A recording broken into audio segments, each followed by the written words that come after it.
I once believed that when you do things with all your kindness, no matter the outcome, people wouldn't turn their backs on you.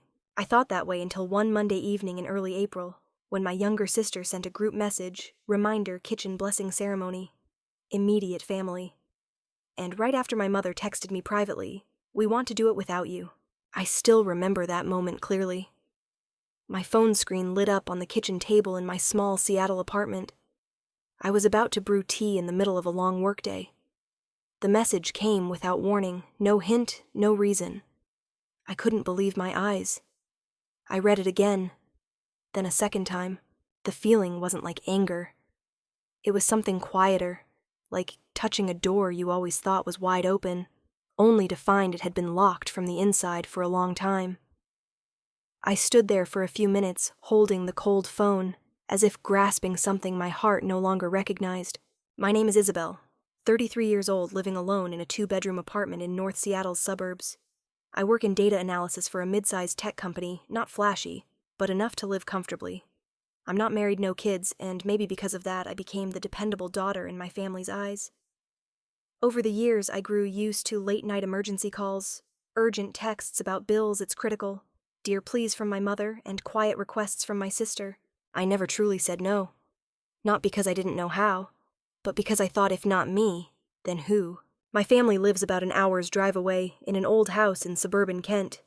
My parents, Dawn and Lisa, both retired early due to health issues. Emily, my sister 3 years younger, works as a freelance designer and lives with her boyfriend. Everyone in my family shares one trait: they're skilled at making others feel guilty for not helping. That Sunday, the call came in late afternoon. I was finishing a weekend report when my mother called, her voice tense, like something major was wrong. "The kitchen's leaking gas, Isabel. It smells awful. It's dangerous. The cabinets are eaten through by termites, water's seeping into the floor, and the wiring's faulty." She paused as if holding back emotion. "The city inspector's coming next week.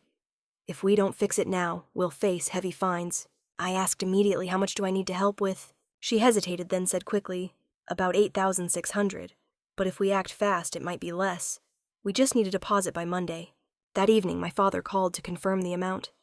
I could hear the worry in his voice. It felt like I was their last hope. Monday morning, 7:45.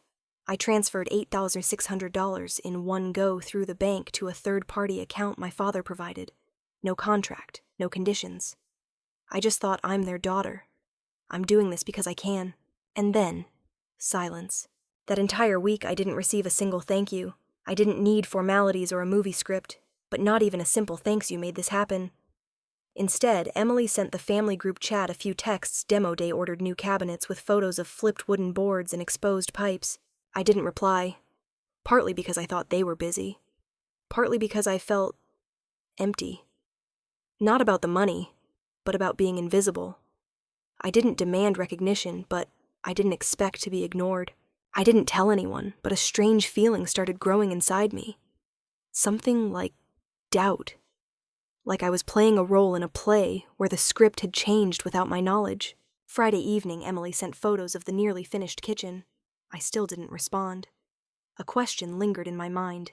If I weren't here, would anyone notice what I'd done? Then came Monday evening, exactly a week after I sent the money, when my phone buzzed. Not a call, just a group message. Reminder, kitchen blessing ceremony, immediate family. I read it over and over, trying to figure out if it was a joke.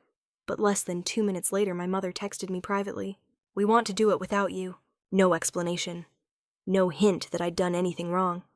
I'd paid for everything without hesitation, without conditions. And then I was erased from the story like a shadow. I didn't cry. I didn't get angry.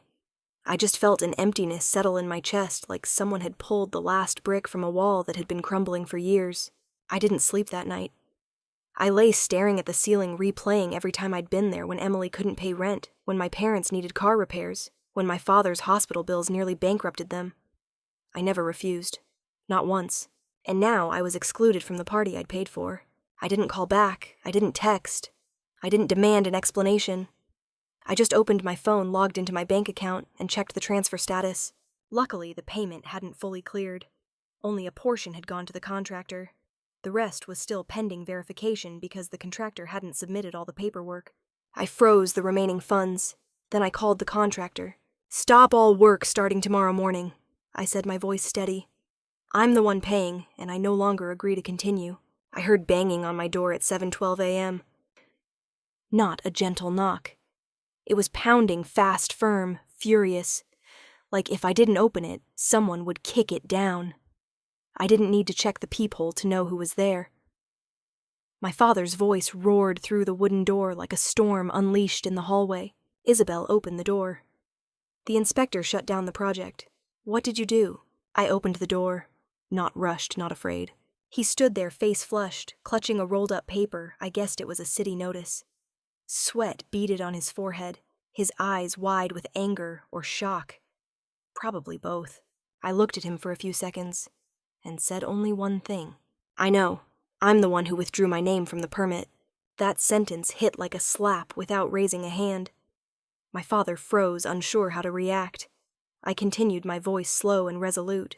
The permit was under my name, and the city needs my signature to proceed. Now they don't have it. Just like the remaining funds, they haven't been transferred. I didn't yell. I didn't cry. I just spoke the truth. For the first time in years, I didn't justify my decision. My father stared at me as if trying to figure out who was standing in front of him. Maybe, in his eyes, I'd betrayed them. But I didn't feel guilty. I just felt lighter. Before my father showed up, I'd already arranged everything. Right after freezing the remaining funds, I called the contractor. "Stop all work starting tomorrow morning," I said without hesitation. "I'm the one who signed the contract, and I no longer authorize it to continue." The person on the other end paused, then mumbled, "You sure? They're almost done." "I'm sure. If they want to continue, they'll have to pay themselves, and it has to be legal." I didn't wait for them to argue. I hung up. That morning I drove to the site. Part of me wanted to confirm they'd actually stopped. Part of me wanted to see them, the workers, the ones hammering, sawing, installing tiling, for a project I'd paid for but wasn't allowed to step foot in. I arrived before they started. They were gathered in the backyard smoking, chatting. I handed each a $50 bill. Their faces showed confusion, but after I explained, some laughed. "You're saying if they don't pay up, we walk?" I nodded. "If they raise their voices, call the police. If they don't pay, immediately leave. I've frozen the rest of the contract. I'm the one who signed." One of them asked, "Do they know yet?" As of now, no, but they're about to. When my father left my apartment that morning, he didn't say another word. I didn't see him out. Didn't tell him to drive safely. I closed the door behind him like closing an old chapter. I sat on the living room sofa. For the first time, I put my phone on, silent. No checking emails, no opening the family group chat. I played soft jazz. No voice in my head argued against my decision. I felt okay. That afternoon, Emily texted, "What did you do? Mom and Dad are freaking out. The contractor says everything's stopped." I looked at the message without opening it. An hour later, another. "It's not your fault if they overreacted. But now they're super stressed. You're making everything more complicated." I didn't reply.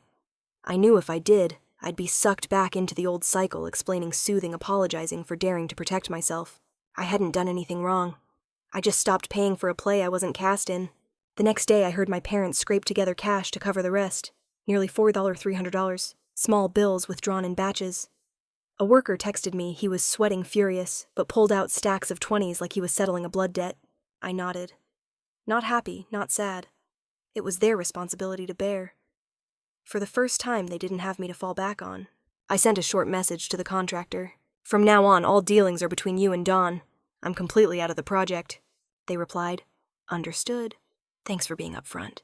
That thank you, though, likely just polite, was the first I'd heard in days. That same day, I did one more thing. I logged into all my financial systems and removed every payment tied to my family. $750 monthly for Emily, canceled. My father's dental bills, called the clinic, had my card removed. The emergency fund I'd kept for my mother in a secondary account, closed entirely. I didn't announce it. No heads up, no arguments. I just cut every string they'd used to pull me down. And when night fell, I realized for the first time in years I wasn't stressed. I slept early, and slept deeply. No phone buzzing, no emails labeled urgent, no guilt for owing the people who'd hurt me. I'd made my choice. I wasn't carrying them anymore, and I wasn't apologizing for it. I knew they wouldn't let it go.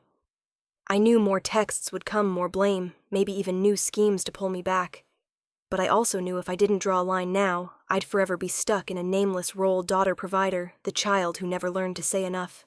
I was done. That Saturday morning, I opened Instagram out of habit. I wasn't expecting anything. But as I scrolled through my cousin's story, an image hit me, my mother and father standing side by side, hands on the new kitchen counter, beaming like a couple who'd won the lottery. Light from the new ceiling fixture glowed on glossy white cabinets. A wine glass in my mother's hand. Text on the image read, "New kitchen blessing. An amazing journey." I sat still for a few seconds, then swiped to the next photo. Each one felt like a small cut, my sister posing by the new brick wall, aunts and uncles laughing around a spread of food, a chalkboard sign on the wall saying, "Family is everything." But all those images lacked one thing, me. No one mentioned me. No one asked where I was. No one acknowledged who'd paid. I kept watching, a nameless emotion rising, not anger, not jealousy, but a kind of hollowness. A bitter truth they didn't just exclude me. They were rewriting the story without me. Then I saw Emily's caption under a photo of the family raising glasses. This time no drama. I stared at those 4 words. Short, sharp, deliberate. A knife wrapped in silk. I who'd handed them that silk was now painted as a stain to be erased from the picture. I turned off my phone. Didn't cry, didn't curse. I just stood up, walked to my desk, and opened my laptop. I opened my email. Attached was a bank statement, a screenshot from my banking app, clearly showing the date and time of the transfer, $8,600, to the contractor's account that Monday morning the previous week. No comment. No explanation. The subject line was simple, in case anyone's mistaken. Recipients every relative in the family group chat, including Aunt Ruth, Uncle Mark, Cousin Nate, and even my mother's best friend who once told me a grown daughter should know how to share. I hit send. No hesitation. 2 days later, my phone buzzed nonstop. It started with a text from Aunt Ruth Isabel. "What's going on? Your mom said you didn't contribute at all." Then a missed call from Cousin Nate. Then an email from Uncle Mark. Just one short question. "Did you really pay for everything?" I didn't say anything. I just forwarded the transfer screenshot. No added words, no defense, no need to explain. And then a silence settled. No one texted again. No one argued. They just stopped.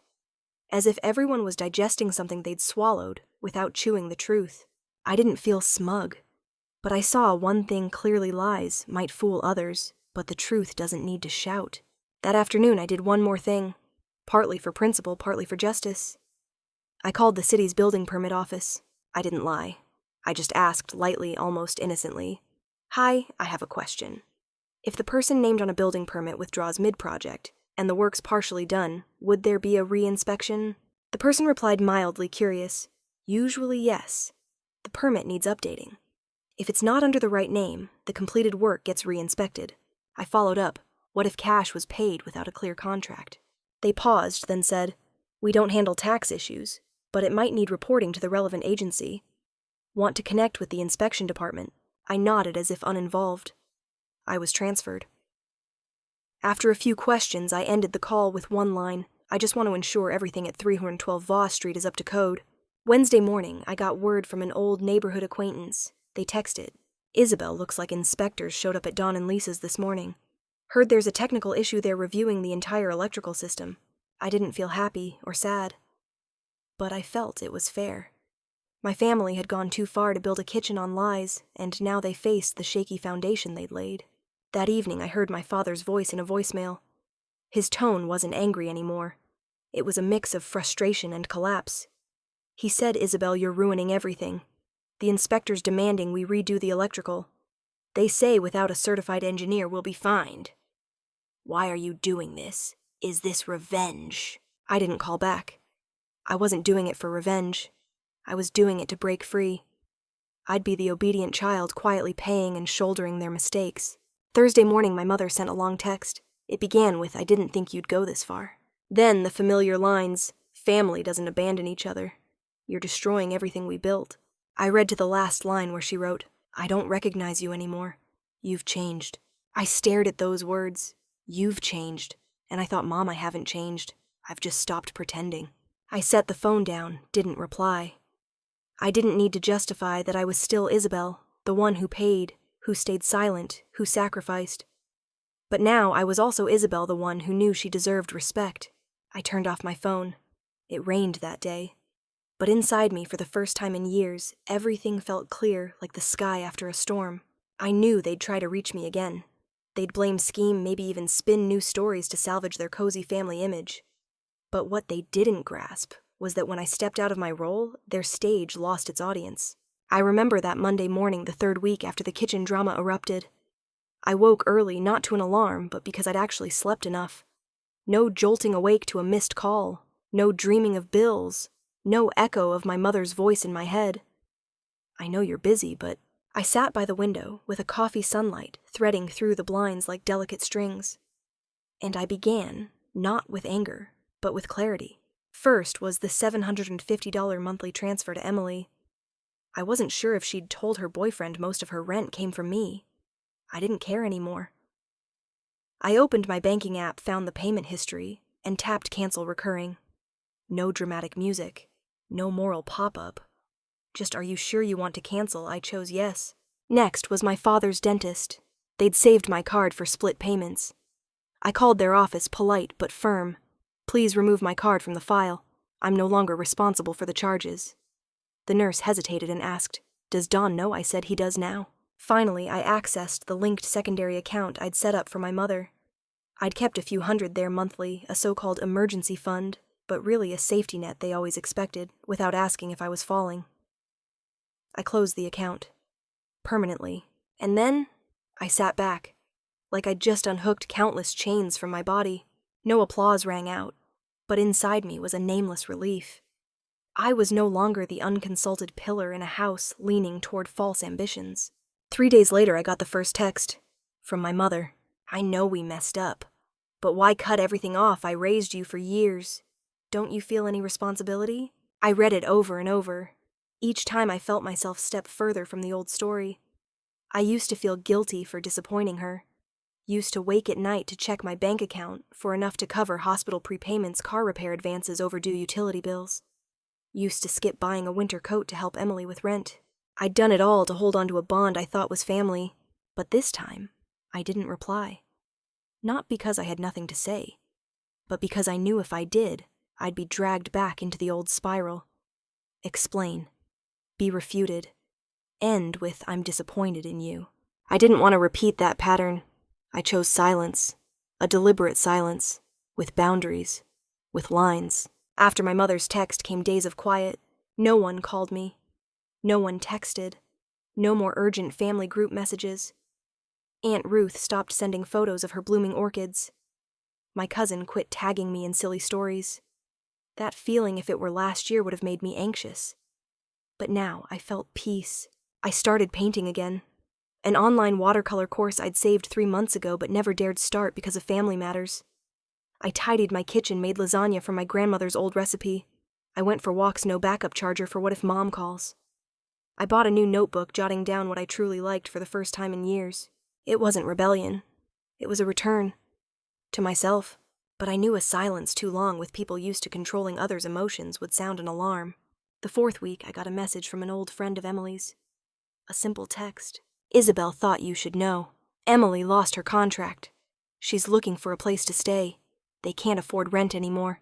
I wasn't surprised. Just, it came sooner than I expected.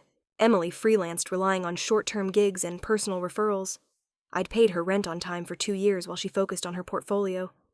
She never said thank you, just sent stickers and posted stories about independence being the best.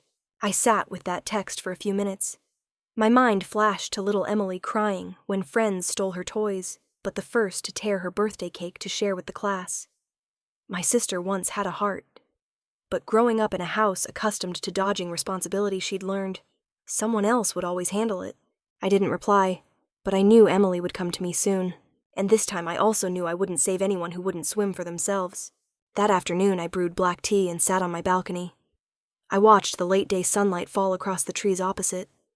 There was a serenity in saying no I'd never known. Not like refusing a request, but refusing to be the backdrop for a story I no longer believed in. My phone buzzed, Emily's number. I let it ring, and turned it off. Not because I hated her, but because I'd learned not every call is made out of love. Some are to pull you back as a lifeline. Some apologies come wrapped in expectations you'll pay their debts again. I was no longer the Isabel of one last time. I was rewriting my definition. Stroke by stroke, line by line with my own hands, not someone else's sketch. And I knew the next time Emily called, it wouldn't just be for money. It would be the first time she'd have to learn to ask for forgiveness. I didn't expect an apology. Not from Emily. Not after everything. And definitely not through email. So when my inbox showed a simple subject line, from M, I thought I'd misread. I opened it near midnight when the city was hushed and I couldn't sleep. The screen's glow lit my cheek, pulling me back to a memory I'd folded and tucked away in my heart's drawer.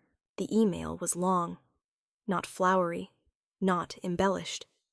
Just sentences that felt typed, deleted, and retyped. I could sense it in the trembling, startlingly honest tone. And I read every word. Isabel? I don't know where to start, so I'll get to it. I'm sorry. Not the kind to soften you up. A real sorry. I was wrong. Not just about the kitchen, but for years. I thought you were the strong one, the independent one, the one who didn't need anyone. So I assumed you could carry it all. And me. I kept playing the weak one, and everyone indulged it. I used to think you were selfish, for not always showing up to family gatherings, for having your own life. But now I see you weren't selfish. You were real, and that made me jealous. I was jealous because you dared to be angry, dared to cut ties, dared to say enough, while I always played the good daughter, but really I was the one refusing to grow up. I know you don't need me to pay you back, but I just got a barista job at a cafe nearby. Low pay, long shifts, but it's a job I got myself no favors. And this is the first amount I'm sending back, $750. I'm not asking for forgiveness, just hoping you know I'm trying to fix something. Emily. I finished reading and sat still for a long time. My mind replayed every time Emily exhausted me 2 a.m. Complaint text spills, she forgot family gathering photos that excluded me like I was a stranger. They surfaced like old scratches, scabbed over, not yet healed. And then I focused on the key detail, not the apology, not the money. But the line "a job," I got myself no favors. For the first time, Emily didn't wait for me to save her. She'd taken a step. And the first step is always the hardest. I sent the $750 back to her account the next morning with a brief message. This is the last gift. Use it to stand on your own feet. No further explanation. No advice. No hint I was ready to carry again like before. I didn't want that. And this time I think Emily didn't expect it either. A week later, Emily sent a photo via text. A latte with a heart design she wrote, "Made it myself, no spills." I smiled, didn't reply right away.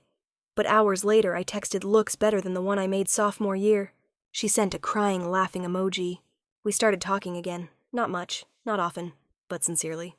No more conversations like, "Sis, can you?" or I don't know who else to ask. Instead, simple lines. "You okay?" or "It's so cold today. Remember when we walked in the snow?" In those words, I realized we were learning to be sisters again. From scratch.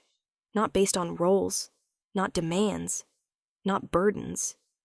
Just two women who'd hurt each other trying to build a wooden bridge, fragile but truer than any glass one we'd crossed.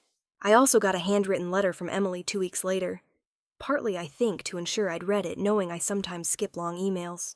In it, she wrote about learning to budget, downloading a spending tracker app, paying off a small course fee in installments for advanced graphic design. And at the end, she wrote, "You once said real family isn't about enduring everything unconditionally. It's about seeing each other as we are good and flawed and still choosing to stay. I don't expect you to carry everything again. I just hope.